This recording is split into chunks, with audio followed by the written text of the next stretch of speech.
And welcome to another edition of Spits and Suds, one of the final off-season editions of Spits and Suds. And I say that in a good way because training camp opens this week. Hello, everyone. I'm Gavin Spittle of 105.3 The Fan. So glad you can join us. Robert Tiffin, the greatness of Robert Tiffin, and starsthoughts.com will join us in just a moment. We'll talk about the Pete DeBoer article that broke, and we'll take it piece by piece and go over it. And then we'll talk about the Prospects game that Robert and I attended in Frisco with games on Saturday night and last night. And the coolest thing is Stephen Meserve of 100 Degree Hockey and Sean Shapiro was there. And we were all sitting at a table. It was so cool. I tweeted a picture out and got the response that this was the Mount Rushmore of Spits and Suds, which is so cool. Those guys are awesome. But Steven pointed out he goes, hey, man, the on-time experts really do support local hockey. Check that out. And the Zamboni on the ice was sponsored by the on-time experts. And we had a good laugh about it. And literally, they do. They support the Stars, and now they're supporting Spits and Suds. So we're asking for you to support them. And the best part is they're really good at what they do. So we're going to have some cooling weather pretty soon. And right now it's interesting because there's a temp flux. So, a lot of pressure on the system right now. And if the heat wave continues into the late fall, that's still more pressure on your system. So make sure you're all good to go for this upcoming winter. Don't wait. Get your relief today as far as that peace of mind to make sure that your system's working properly. Call the on-time experts. They'll come to your home on the same day. It's backed by their Stay Cool guarantee. The ontimeexperts.com. Just click on the Book Now button. I did that. They came over to my house. And the cool thing is they have a phrase, and it's true because they sat me down. We want you to pay less over time. They correctly diagnose your issue. They will clean out your system. It's all part of that price. They'll fix it right the first time, so you don't have to worry about it in the future. So support the on-time experts. It's the ontimeexperts.com. We love the on-time experts. We appreciate that they're supporting DFW hockey, and we hope that you support them. On to our greatness of Robert Tiffin. He writes for D Magazine and starsthoughts.com. Always awesome to hang with Robert and Sean and Steven last night. Man, that was a lot of fun. I wish I had my setup and it was just like kind of a free, we were just riffing about some really cool hockey stuff and telling hockey stories and just some good old laughs, my friend. And I really appreciate you guys welcoming me to the family. It's like super cool when we were just talking puck. Yeah, especially considering, Steven and Sean, they're, Steven's down south and, near Cedar Park. And of course, Sean's up in Detroit. So the chances of all of us being in the same place at the same time and hockey going on, and for us all to be just able to hang out together is pretty special. Just to be honest, it was a lot of fun, and there's nothing better than sitting around talking hockey with people while you're watching it happen. It was cool. We were doing random Stars goalies from the past. I thought that was really cool, and then we'll talk about Trey Taylor. And the prospects at the end of this podcast. We'll give like a little recap of who we liked and who we thought needed to be better. But Trey Taylor with a sweet pass. And I lean over to Sean. I'm like, was that Trey Taylor, number 27, or Taylor Fadoon? And it was just cool that like you see these numbers and it's like the stars of old come out. Those deep cuts. Yeah. Yeah. Absolutely. Okay. Let's get right into it, Robert. A lot to digest in this episode. Big article that was released by Mike Zeisberger, NHL.com staff writer. Former Dallas coach says, we were all to blame by third straight Western final loss. It, according to Pete DeBoer, in the article, it discusses the Oettinger fallout, his time with the Stars. It's an exclusive sit down. He basically said toward the end of the article, Robert, I'm speaking to you and I will in the future refer to this article, and that's all I'm going to say. Yeah, he used a similar line actually around after Christmas when the Stars got fined $100,000 for that practice they held that violated the collective bargaining agreement with the players union.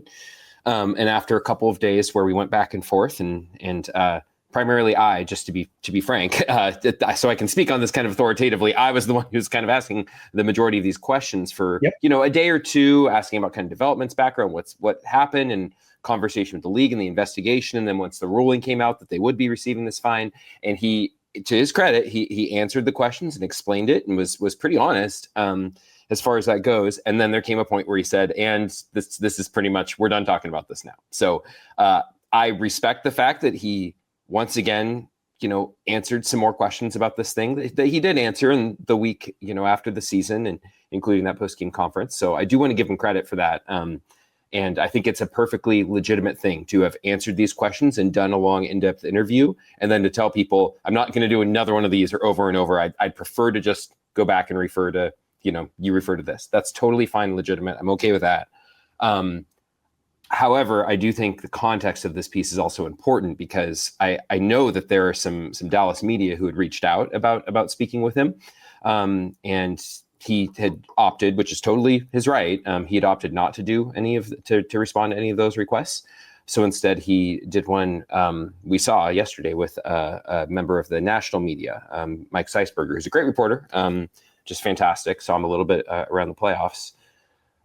So there's probably a reason for that, right? If you're a coach who's recently gotten fired amid a little bit of controversy, and the first, public speaking that you do on this event after you get fired, the fact that you do it now and you do it with this particular, a national reporter, to me, that there's a reason for that, right? It's his prerogative, and there's probably a reason for it. So generally speaking, that's usually a sign that a coach is looking for a little bit of like image rehabilitation, and that's fine. Again, I think everyone would agree. Even the harshest critic of DeBoer would say, you look at his track record, it is pretty impressive what he continues to do with the teams when he gets hired. There's just also apparently a shelf life attached, because we've seen this everywhere he goes. So in this case, we can go through this, because there's a couple comments that kind of stuck out to me about the interview. Yeah. Is that okay? Oh, I'm going to go through the quotes. And you talked about kind of rebuilding the image.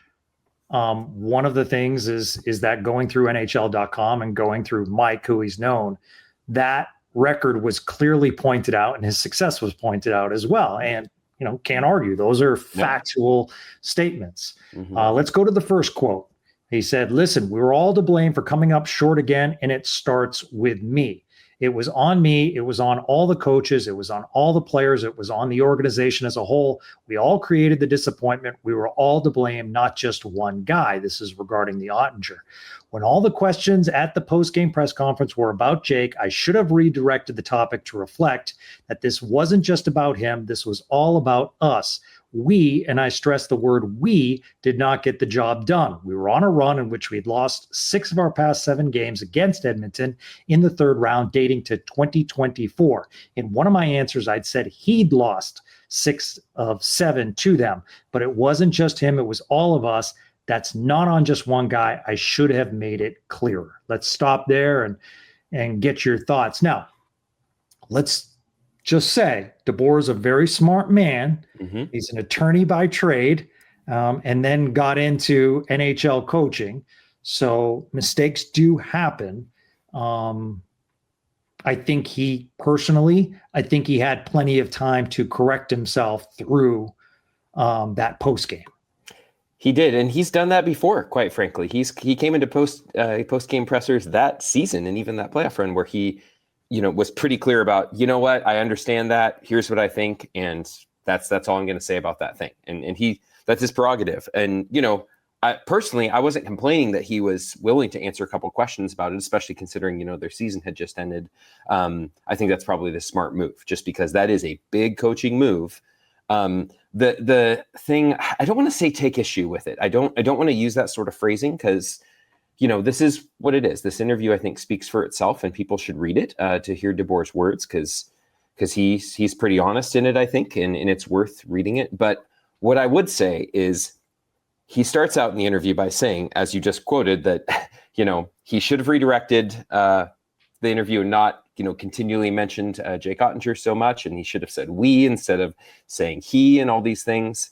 But then later on in the interview, he also says, "Oh, I know there's been this narrative that I'm really hard on goalies, because of course, if fans don't remember, there's actually 2 goalie instances from his time in Vegas. There was one with Marc-Andre Fleury, where Fleury was basically they acquired Robin Lehner. They traded for Robin Lehner, and Fleury, I think Fleury might have gotten 2 or 3 games in the playoffs, but DeBoer was primarily going with Lehner. I believe that was the 2020 playoffs. I'm going off memory here, but I think it was that run where they eventually lost to the Stars in the Western Conference Final in the bubble in Edmonton. But Fleury's agent, Alan Walsh, famously tweeted out a photoshopped image of Marc-Andre Fleury with a sword stabbed through him, and with the name DeBoer engraved on the hilt. It's a wild. Alan Walsh is that kind of agent.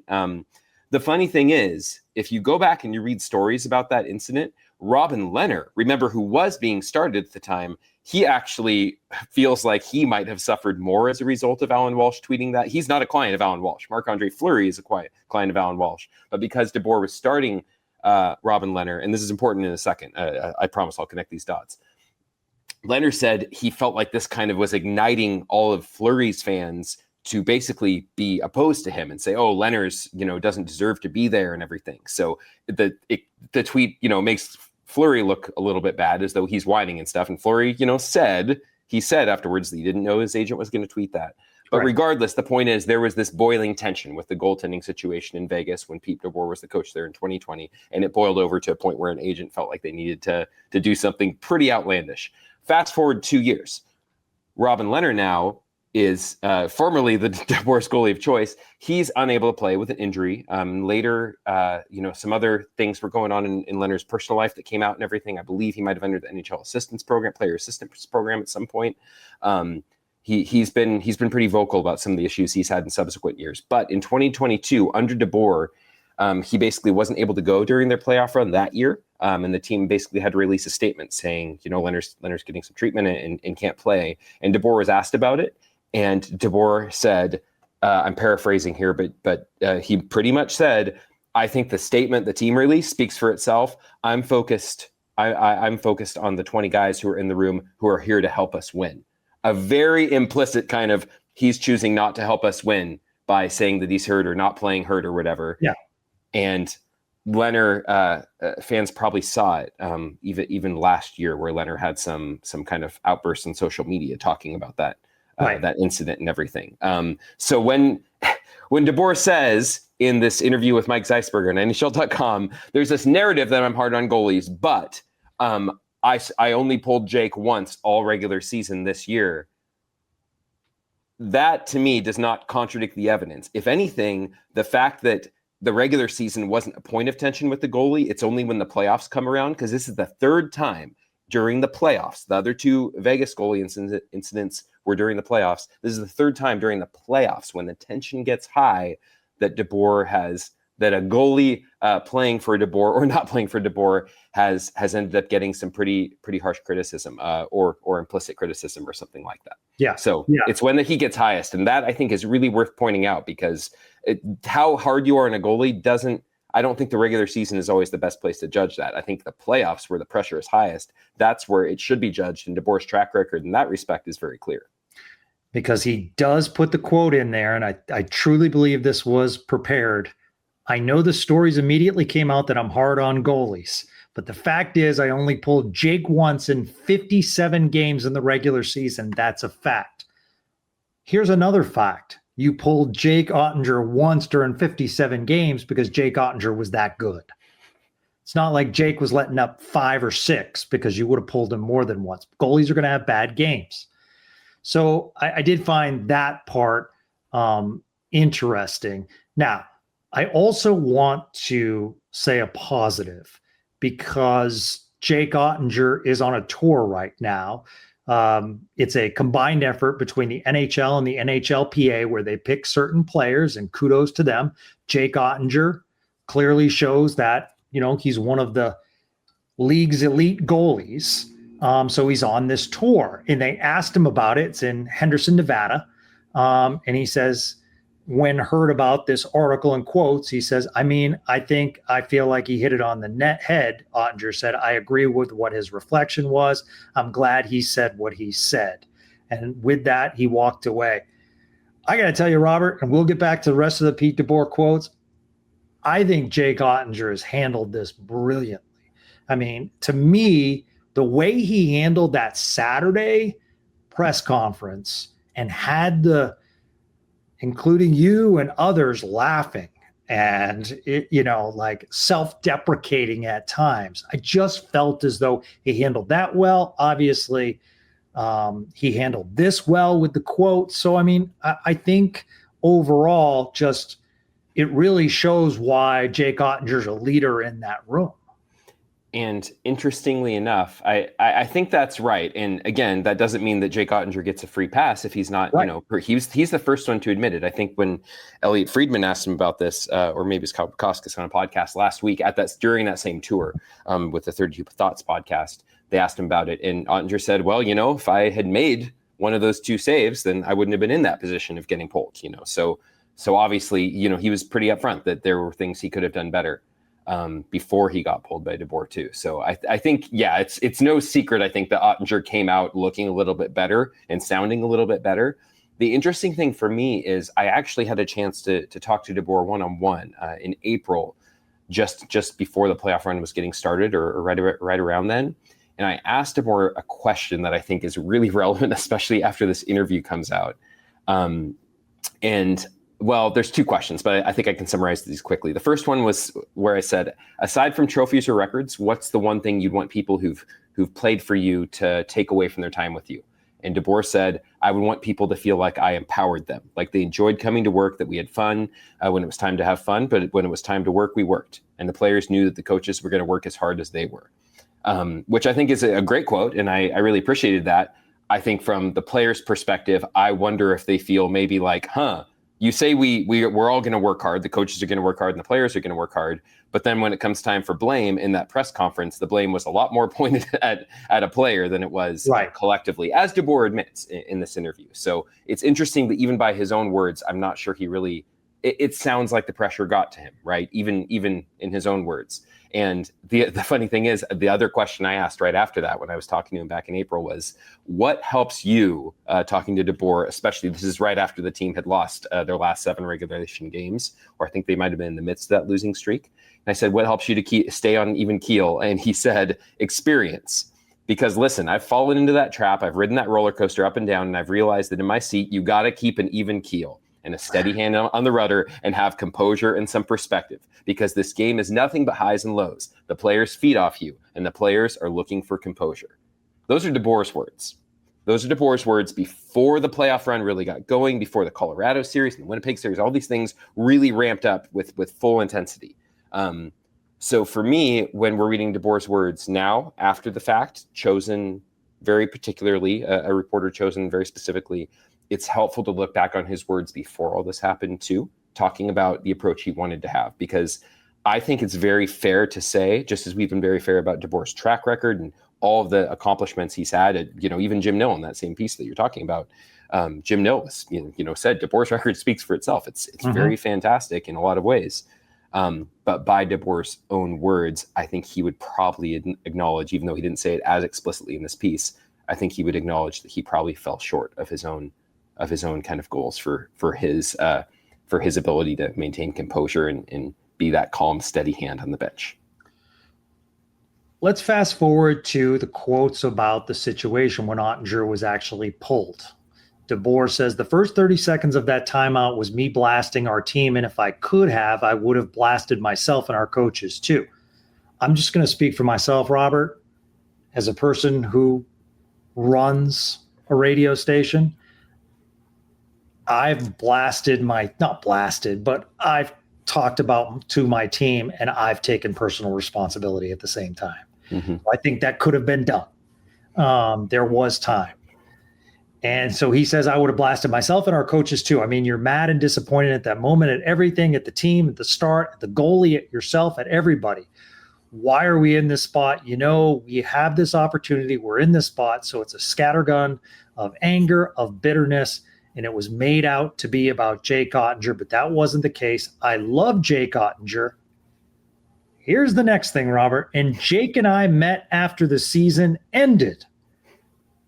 I believe it was you, Robert, that asked the question at that outgoing press conference, have you and Jake met yet, correct? I believe what Oettinger has said is that it was about a week after. In that same actually podcast I mentioned about a week ago, Oettinger said that they finally did talk a week after this. He said it was like a week after the season ended. Okay. So we were only talking to Jake, Couple days after. DeBoer and Oettinger a couple days after. So apparently a week later. Now, here's the thing. I think DeBoer got fired 8 days after the regular season. So it's very possible he talked to Jake Oettinger like the day before he got fired. Yeah. If these timelines are, again, they're estimating going off memory and everything. But I think it's still true what was true then. Why wouldn't you as a coach want to go to that player by your own admission or defense, however he's phrasing it? You didn't pull him, or you pulled him one time in 57 games.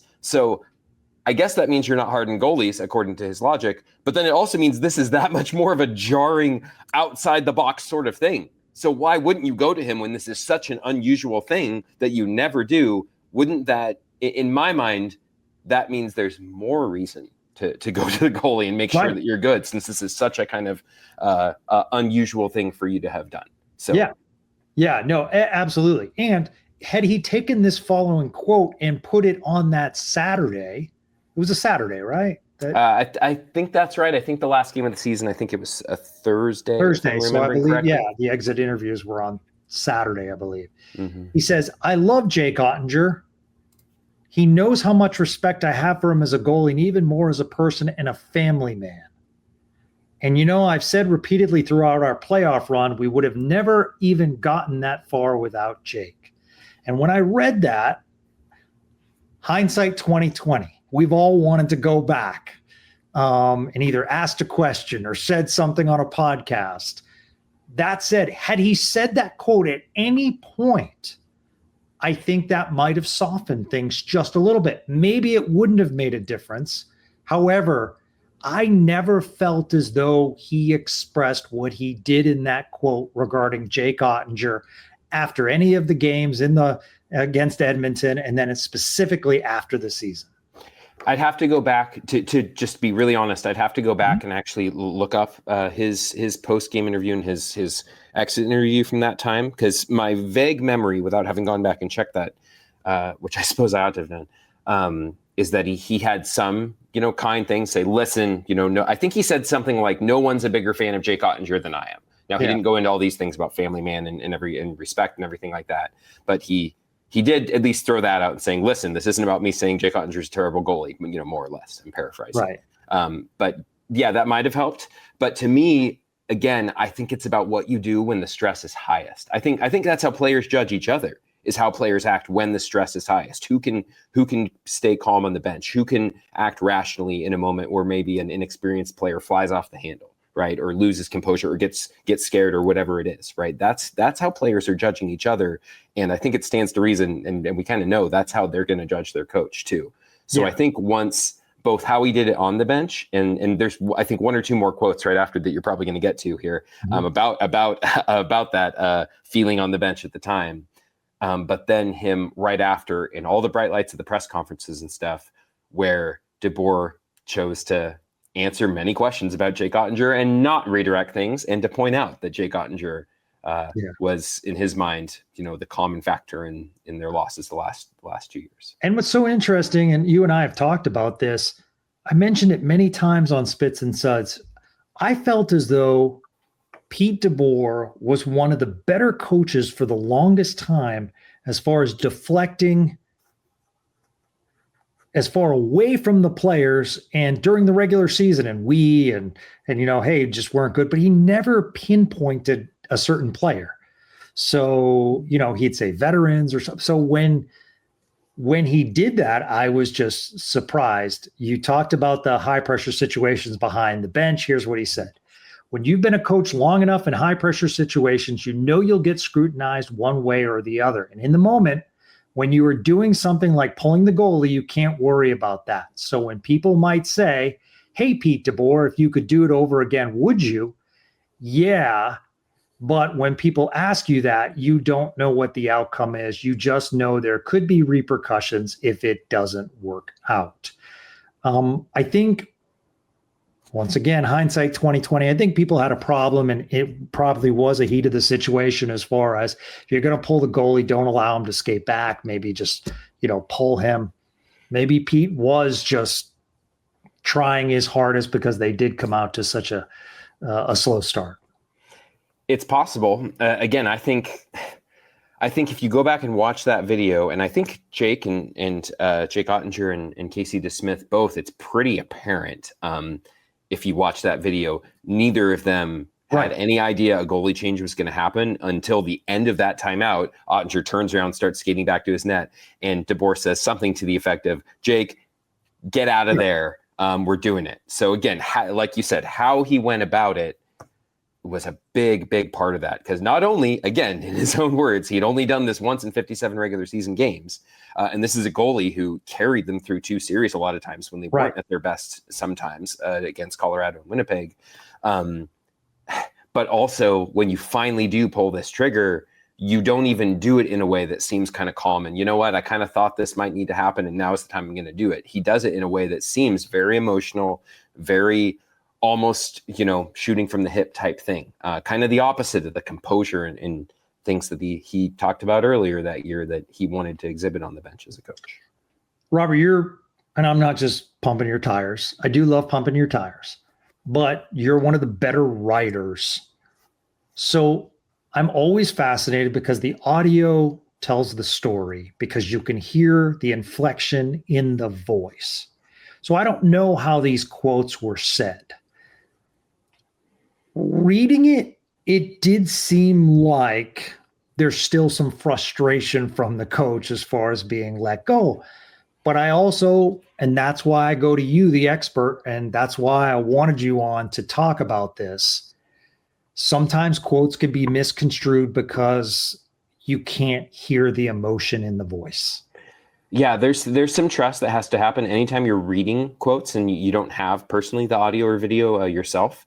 You do have to have some trust with whoever's right. In this case, Mike Zeisberger, who again I have immense respect for, and I think you can trust that he's done his absolute utmost to put these in appropriate context and to couch these quotes in a way that helps you to get the best possible sense you can as a reader of how DeBoer intends these quotes to be intended, I guess, for lack of a better term.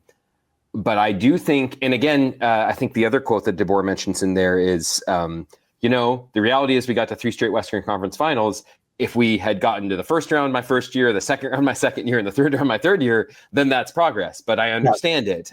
We got to the same spot 3 years in a row, didn't get farther. They wanted to make a change. So I think it's fair to read that. At least one possible reading of that is DeBoer saying, I guess it's my fault for being so successful so quickly. A little bit. Again, I'm not there. I'm saying that a little tongue in cheek, but that is kind of how it reads a little bit, that, DeBoer's saying, well, I guess I'm a victim of my own success a little bit, which, to be frank, he's not wrong. He's probably a little bit correct that if they had only made it that year, it's probably true. But the fact is, as a coach, and I think the very next quote that we're probably about to talk about, as a coach, it's your job not to let that be affecting your decisions. But it was very clear, even after the game, when he talked about how he was viewing Jake Oettinger in that game, had pretty clearly been informed by even last year, which is a pretty, as a coach, you really, and even as a player, they talk about, forget what happened before, you're in this game. And it's pretty clear DeBoer wasn't just reacting to emotions in play from that game. He had a lot of other things in mind when he made that decision, which, I think that's probably true of most coaches, to be fair, but the fact that it was so plain and he doubled and tripled down on it after the game, I think that was a big part of probably why that decision ultimately was made. Right. To your point, he says, look, if we made the first round my first year, the second round my second year, the third round in the third, you could say we were making progress, but getting to the third round 3 straight years, we weren't able to get over the hump. I get it. Mm-hmm. And I think that was good that he says, I get it. And as you pointed out, Jim Nill, Pete did a great job for us in 3 years. The results speak for themselves. Mm-hmm. So it does go on to talk about how Pete DeBoer immediately got a call from former Stars GM, now St. Louis Blues GM, Doug Armstrong, who immediately called him and said, you're still in for the Olympics. John Cooper called him and said, you're still in for the Olympics. He does talk about the Four Nations and how great that was, how excited he is to represent Team Canada in the Olympics. I think the reality is, if I'm an owner of an NHL franchise and my team is struggling with the NHL playoff gate meaning so much to me from a revenue perspective and from a future sales perspective, Pete DeBoer is high on my list as far as if my coach is not going to make it during the season. Now, he'll probably want the right situation because he has the Olympics to worry about, which is in February. But at the same time, I would not be surprised if Pete DeBoer does not get behind an NHL bench soon. For my money, Los Angeles is the team to watch in this regard. Jim Hiller had his own little coaching misstep during that first series against, I think it was the Oilers, where or first or second or whatever it was, where he had that risky coaching challenge that backfired, and they ended up, I think they were up 2-0 in the series. Isn't that right? Yeah, and then they that's ended correct. They were letting it all slip away. Yeah. So to me, that's one team that absolutely, we're talking about all these things and giving perspective on DeBoer's time in Dallas, and maybe some things that he could have done better, or things he didn't say properly or whatever. But if I'm, who's it? Ken Holland, I think, the GM in LA, and you get off to a slow start right after you've kind of loaded that team up and spent a lot of money in the offseason, I think Pete DeBoer might be your first call if you're not happy with where the coaching's at, come November, December, or January, or whatever. Because again, his track record is pretty clear that he comes in and he's very smart. His systems, his attention to detail, his consistency. These are all things that Steve Spott mentioned those exact same things as well. Consistency, attention to detail. John Cooper, when we talked to him about Pete DeBoer right after the Four Nations tournament, John Cooper himself said he had immense respect for DeBoer and just couldn't say enough good things about him. Even the Todd McClellan, the Detroit Red Wings coach. I think Sean was the one who asked him about DeBoer in early April. And McClellan again said DeBoer's like on the list of first people I'll call if I need something. Again, lots of reasons to have DeBoer towards the top of your list if you're a team looking for a coach to help your team improve in the short term. However, I have to point to one more quote in there before we totally move past the start thing, because DeBoer, in that piece on NHL.com, said, "Still, I felt our group had got to the same spot 3 years in a row, and we needed a shock to the system at that point, and there was nothing off limits at that point to try and shock us back," which is fine. Jim Nill himself said, and I really believe him, that he did not have a problem with DeBoer pulling Oettinger in that moment, that they'd just given up 2 quick goals early in the game. It's a do or die game, and you pull the goalie to try to jar the team to life. That's totally fine, and I think that's totally a head coach's prerogative. The issue is more how it was done, in my mind, how it was done, and then how it was handled afterwards. But DeBoer goes on to say, "I felt our group had been to this point for a 3rd year in a row, and you could tell that in the group there was a defeatism to them. You could feel it. I could feel it on the bench. And so at that point, you use every tool you have in your box in order to try and shock them out of that." And frankly, if there's a defeatism on the bench, isn't it the head coach's job to be responsible for that? Why is that defeatism there in the first place, right? We all know why it was. Obviously, the team wasn't scoring aside from Jason Robertson for a few games. Those after game 1, when they had that miraculous 3rd period power play fueled comeback, the next 3 games, the Oilers were just walking them. So that defeatism is understandable. That's not all in DeBoer. Obviously, many players, Jake Oettinger included, were not better than their counterparts on the Edmonton bench. But you're, in my mind, as a head coach, you are as accountable for that defeatism as anyone else. So the fact that it got to that point, and that was the feeling on the bench, to where you felt like you had no recourse but to do what he did in that moment, that to me is itself an indictment of how things got to that point before he even did the goalie pull. The fact that he himself admits you could feel that the whole bench was defeated. That's that to me. And I wonder if Jim Nill saw that too, and even got that sense from the players that maybe, if we bring Pete back for his 4th year in his contract, and this all starts up again, I have to wonder they had that thought of, that sort of defeatism might come back really quickly. Yeah. So this is what I look at when I agree with you about that situation, is that the previous game, Corey Perry scores. He's alone in front of the net. It's a tap-in goal. Mm-hmm. I think he missed another opportunity that bounced off his stick. It would have been another goal. So he scores 1 goal in that game. The very next game, think it was the second goal, Corey Perry on the doorstep, no one with him. To me, that's 100% coaching. Like, if you can't come up with a strategy and don't see that Corey Perry is wide open in those situations, that's not on the goalie. Like, I did not look at those 2 goals and say, wow, Jake, come on. I personally did not see that. I know you're limited on the decisions you can make, but you're right. To use that term defeatism, and what's not included in this article is the quote that someone on the coaching staff, I believe it was Jake DeBoer, that I remember you were talking about, it leaked because it was on TV only. And it was Emily Kaplan who basically, when they saw that Evan Bouchard stick tap to Rope Hintz after coming back from the injury, I'm paraphrasing here, that's not our style as far as retaliation. Or that's not how we're built or something. That's not how we're built. That was the quote. That's not how we were built. I don't think personally that resonates well in a room when you're talking about defending another player and you say that's not how we're built. It also probably doesn't resonate super well up the chain to the general manager who was actually the one who built the team. Right, exactly. Yeah, good point. You're kind of, in a way, you're kind of saying, oh boy, well, these are the players that guy gave me. So again, quick quote in the heat of the moment in the game.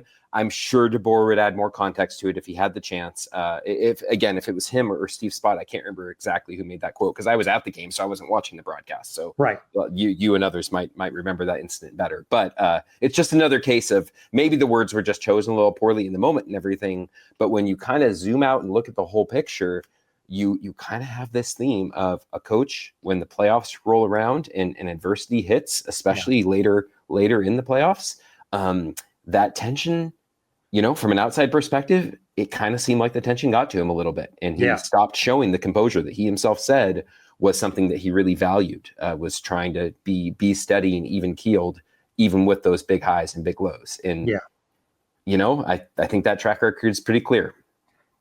The funny thing, because he mentions in this piece too, that, that he felt like they'd had a lot of momentum and then they lost, they had that big losing streak at the end of the season and it was all gone. Yeah.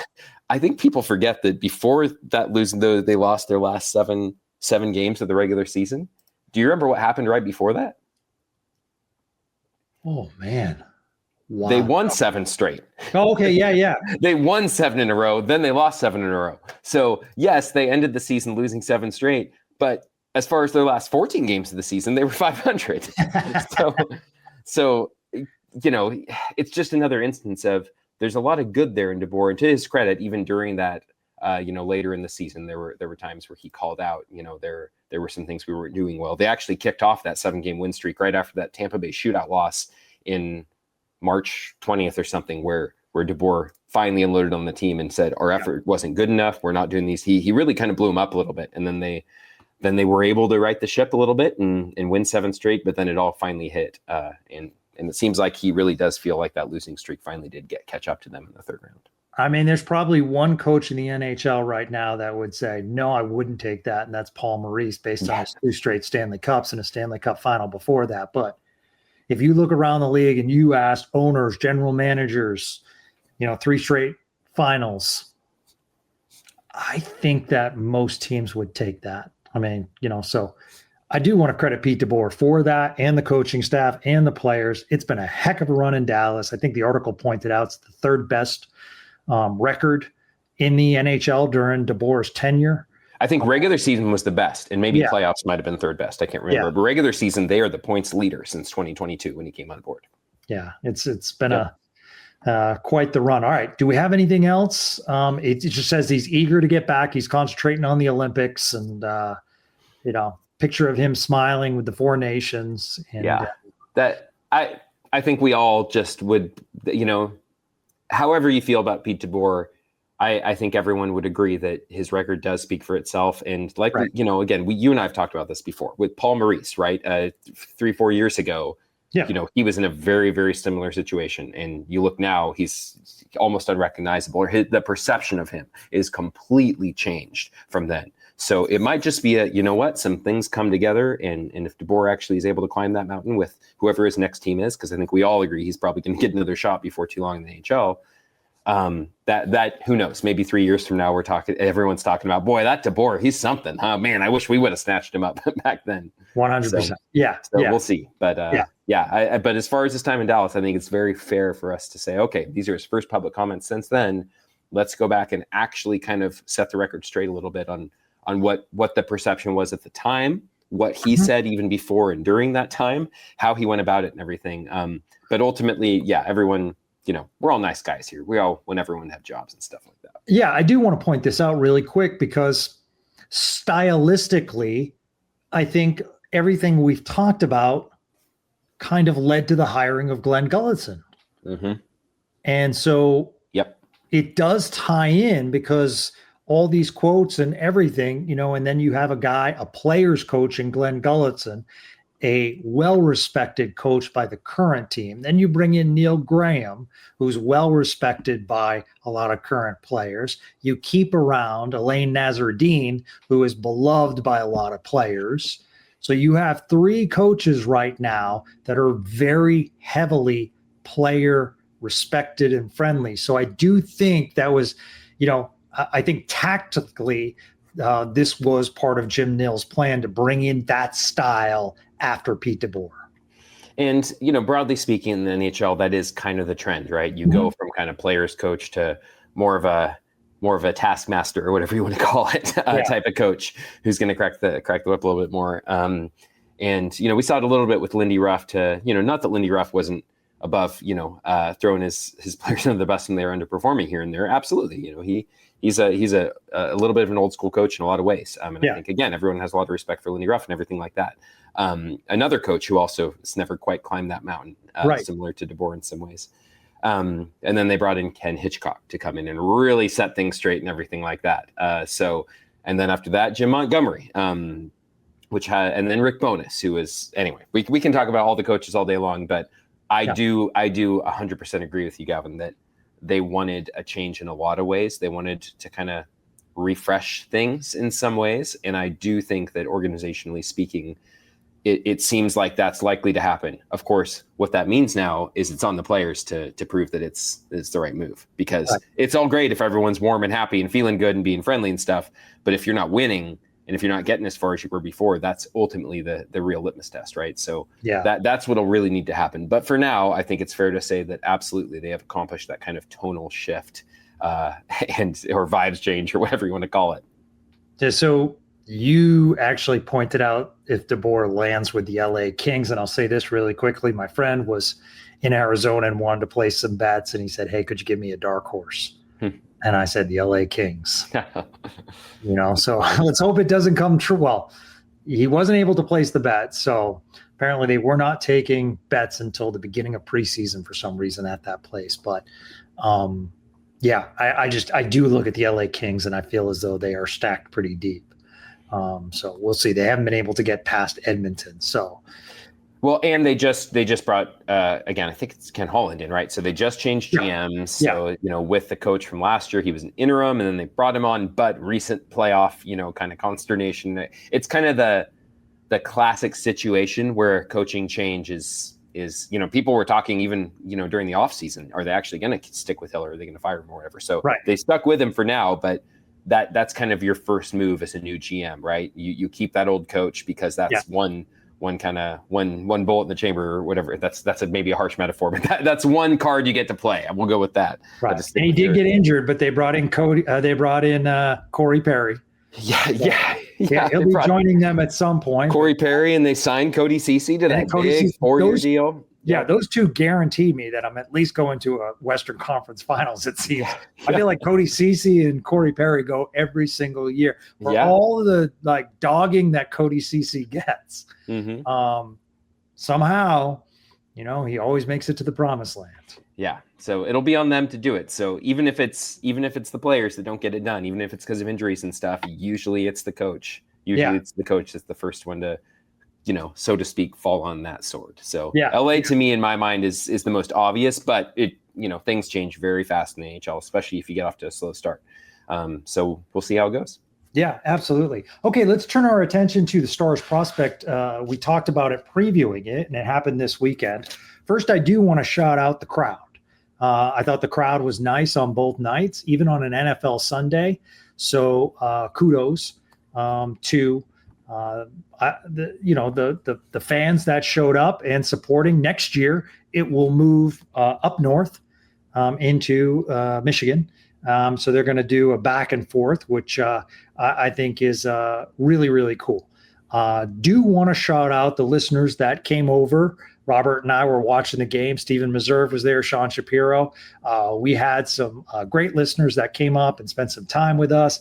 I know a subscriber of starsthoughts.com spent some time with you, and love to see that.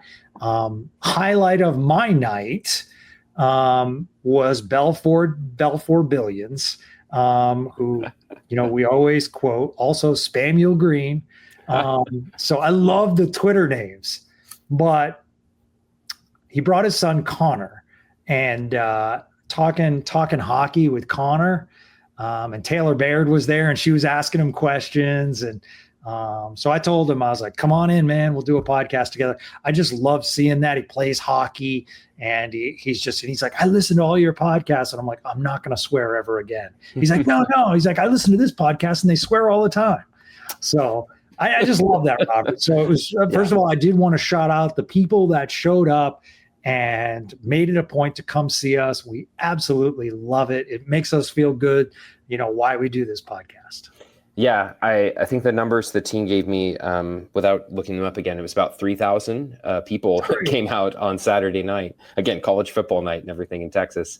And then on a school night on Sunday, they had about 2,000 people there for game 2. So it was, and being in the building, that energy was really apparent, even in game 2, where it wasn't as full as it was in game 1, when the Stars especially were mounting that comeback in the third period, when the Stars prospect scored those 3 goals to go up 6-5. It was a good time. It was a good time. Hockey's really back, and you really felt it in those moments. So it was cool to see. It was cool to meet some of those folks, like you mentioned. It's always fun to catch up with people, and even more than that, it was fun to see people actually, coming out and showing out to watch a hockey game with a bunch of players that, many of them probably don't really follow that closely, in all fairness. So it was great.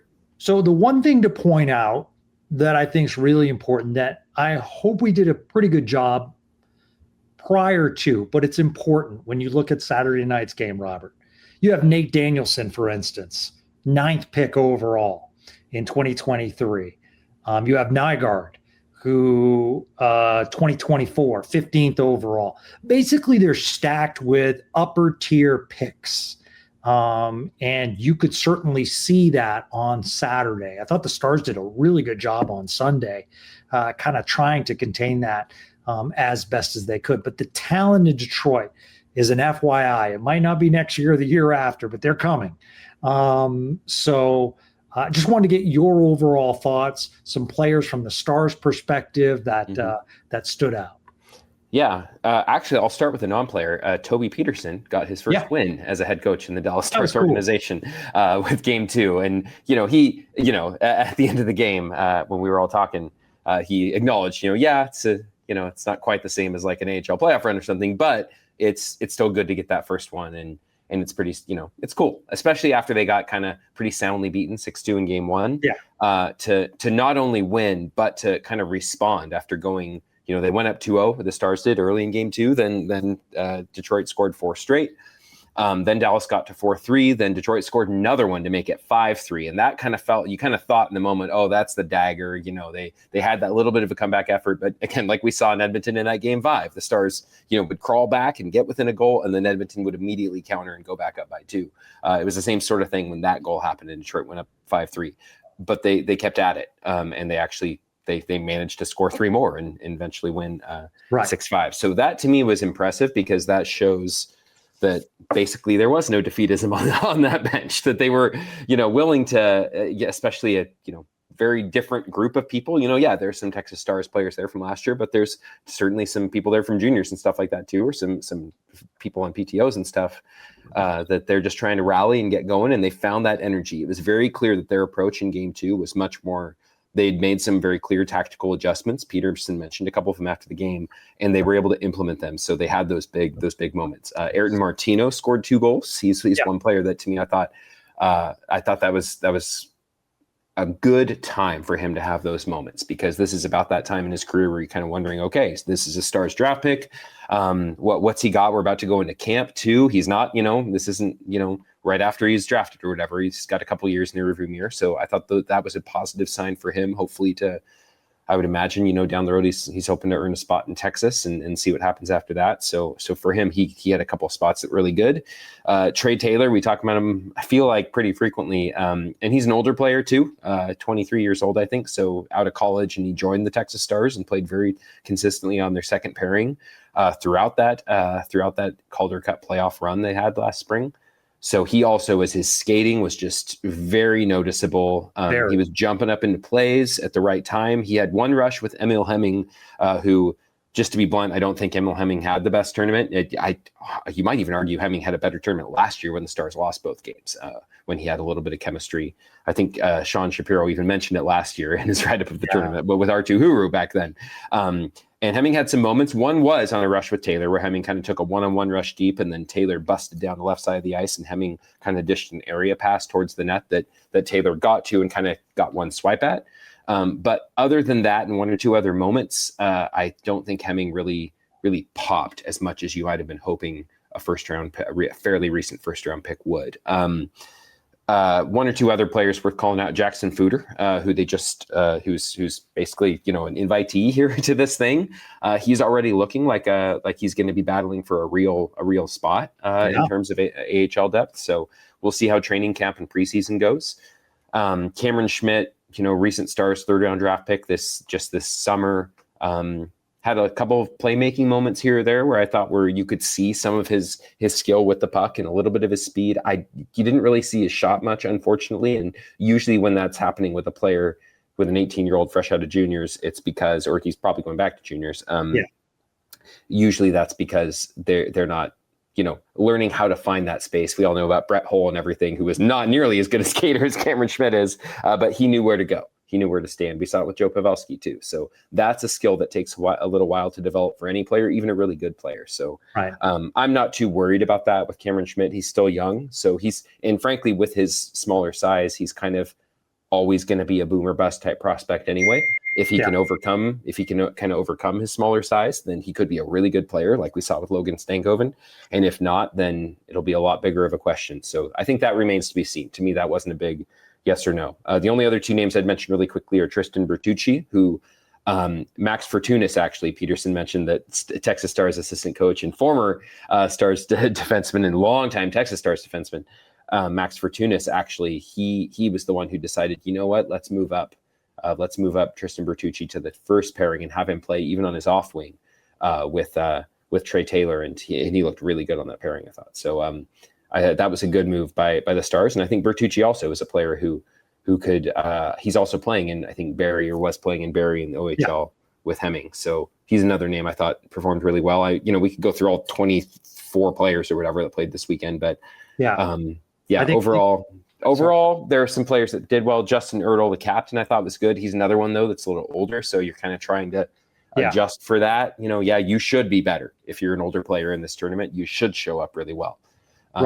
So even with Taylor, frankly, that's the case. But we also have Taylor's, AHL run last year to kind of tell us, okay, this isn't just a little, we had a good 2 games in a chaotic 2-game tournament. We know that Taylor's game travels well in the AHL so far. So that I'm a little bit more confident saying, no, that's real. His performance is very real because we've seen what he's done.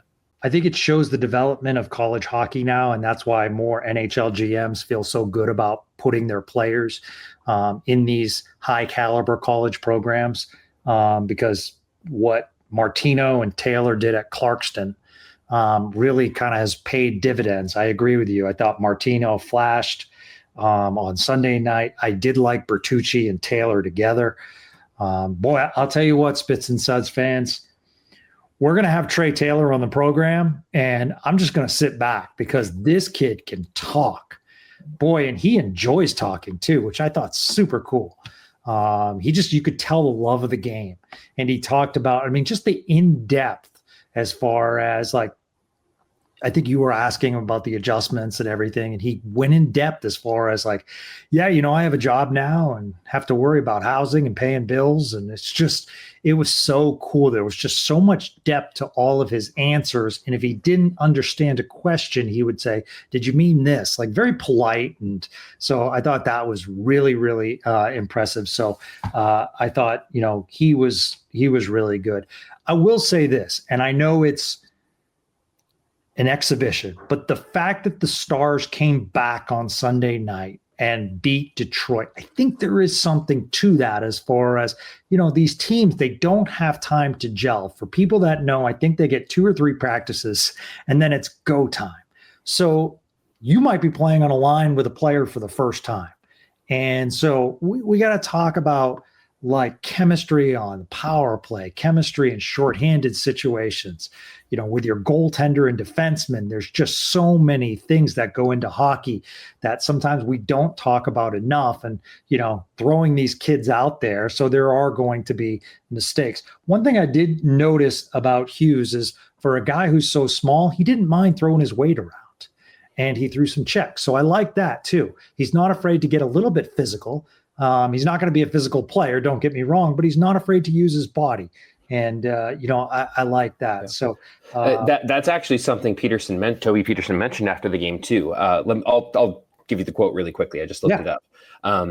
In talking about the adjustments between game 1 and game 2, Peterson said, I thought we did an excellent job, particularly on the breakouts tonight, making some of those adjustments. But the big psychological thing was just, digging in, being a little harder. Guys can't be dancing around our zone so much without feeling a little contact. So again, I know you'll love this, Gavin. So again, every guy in there, I thought, did a good job of fighting for pucks more, making sure they were a little harder to play against. And you saw that. There were a couple of hits that early on in game 2, the Stars laid, and you could tell this was a pretty intentional effort. I think Justin Ertl got mixed up pretty good with a player from Detroit in the zone along the wall. There was a clear emphasis from the Stars prospects in game 2 to be harder to play against, and not necessarily in a quote unquote pesky way, but in you're going to pay some prices here and there, and we're going to make sure you do. And,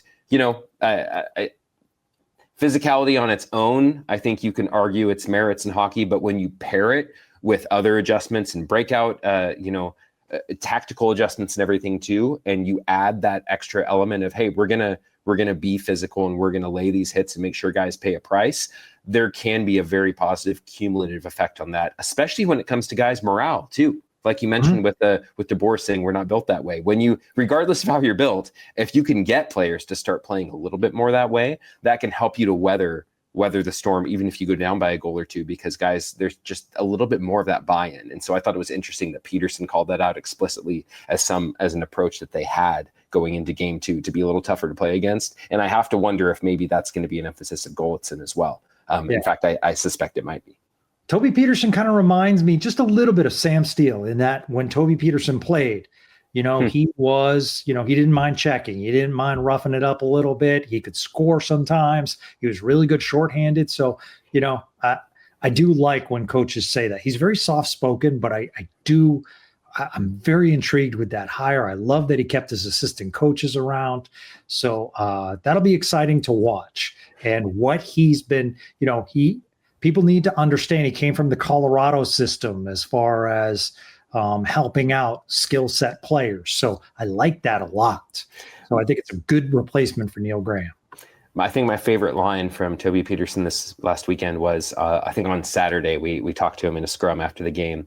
And we asked him about Curtis McKenzie, the very long time player who actually his first full season with Texas was their Calder Cup run in 2013-14 and one of his teammates was Toby Peterson, along with Max Fortunas and Travis Morin. And Curtis McKenzie, he's played a couple other places since then, but he's been back for a few years now in Texas, and we know he's coming back this year too. So I asked Peterson after Saturday's game, what's it going to be like coaching a former teammate, someone that you saw when he was a kid and all these things coming back? What's it going to be like to have him as the captain of your team as a coach? And Peterson stopped and kind of smiled a little bit and said, oh, is he going to be the captain? you know, which would be about as funny as, you know, as Goliason saying, "Oh, really? You think Jamie Benn's going to be the captain this year?" Yeah. It's such an obvious thing, and especially for a former teammate of his to poke fun at him at. Just that dry sort of humor, I thought, even, you know, with, you know, 8 or 9 reporters around him, I got a kick out of that line from Peterson. So I think they're going to have a lot of fun. And certainly to start the year, you know, the tension of the season and everything is its own animal, and, you know, the fun times only last as long as you're winning in most places, but you can't deny there's a lot of good rapport and pre-existing relationships with a lot of those guys, and that's really fun to see going into the season. Yeah, after the game, we got to speak on Sunday night to Arno Tiffin, and I said that right? Tiffin. I think it's actually kind of, the first part is close to my name. You emphasize the first syllable, so Tiffin. Yeah. Tiffin. I liked his maturity. I loved how he thought he needed to do better on a couple of the goals, and, you know, talked about a little bit of nerves as far as wanting, you know, maybe doing too much. But I have to say, like, you know, I went in with expectations, and overall I thought he made some really good saves, specifically in the first period. The Stars were shorthanded several times, and, you know, overall I liked it. It's going to be really interesting for that backup goaltender situation between him and Ben Cross, and, you know, who gets that spot, and do you put him maybe in the ECHL with Idaho so that he'll be playing a lot of games and getting a lot of action? So, or, you know, maybe he goes overseas again. I don't know, but he's an intriguing prospect. It's also interesting. He actually mentioned after the game, because he had been playing in the German league until coming over to North America this year. And he was asked about his summer and how he was kind of staying in shape. And he actually mentioned, because he was actually on Germany's World Championship team, the WIHF World Championships over the summer, that tournament that happens, you know, a lot of times you'll see NHL players whose team doesn't qualify for the playoffs. They'll go over. We saw it 10 years ago when Jim Nill was the GM of that team. And I think Jason Spezza and Tyler Seguin might have joined that team, if I'm remembering correctly back then. So you'll see NHL players go over. But Tiffin was actually on that team as the third goalie. He didn't play this past summer, but he was on that team. Philip Grubauer was I think the main starter NHL player for Seattle.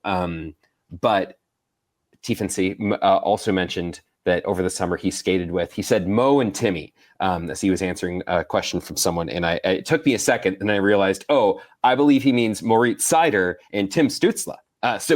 He's over there being a goalkeeper, because it's not like there's quite as many, you know, spare professional level hockey goaltenders in Germany as there might be, you know, in Canada or the US or whatever. So that to me it's a very small thing, but again, getting to practice and hone your skills against two excellent players like Seider and Stützle, that's also kind of a cool thing for this goalie in the Star system. And my personal feeling is probably just because of how goalies go.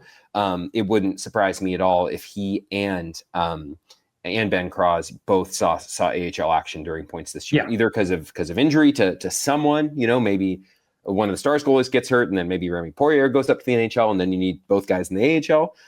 That we saw this weekend, or, you know, some other thing could happen. But I think almost for any reason, you'd like to at least see what both Cross has gotten a little bit of AHL action in his career, but I think you'd love to see, you know, we'll see in the preseason too. I'm sure we'll see both guys get at least a period. I shouldn't say I'm sure. I'm pretty confident that we'll see both of those guys get a period at least, and Remy Poirier probably more than that during the preseason for the Stars. So that's another cool thing about the preseason. Even if, you know, the games don't count in the standings, you get to see, okay, it was a chaotic prospect weekend, and, you know, Ben Cross had to play in front of the Stars in game one when they were very bad, or at least that's a little harsh, but they were very clearly outplayed by Detroit, you know, largely all over the ice in game one. So it's hard to judge a goalie when it's that, you know, mismatched.